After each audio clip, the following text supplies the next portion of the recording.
pamoja na huyo kijana, naye akakua, akakaa katika jangwa, akawa mpiga upinde, akakaa katika jangwa la Parani. Mama yake akamzaliwa mke katika nchi ya Misri. Kwa sababu kuna kukua na mapepo, kuna kukua na kuharibika, ila wakikua na Yesu akiwa pamoja nao ni salama. Na mama zao na baba zao watawatwalia wake. Sasa soma tena mwingine, naye akakua. Si kama mmeelewa sasa vijana?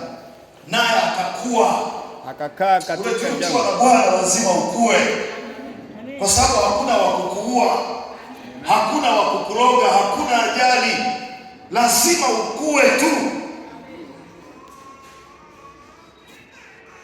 Lakini usipokuwa na Bwana, mara michango, mara mshipa wangine na waafisi utakuwa nao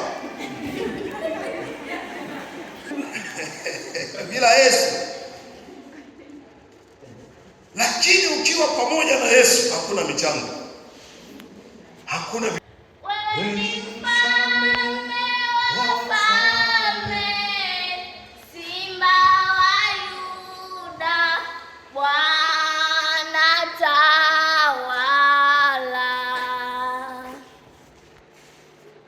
Wow.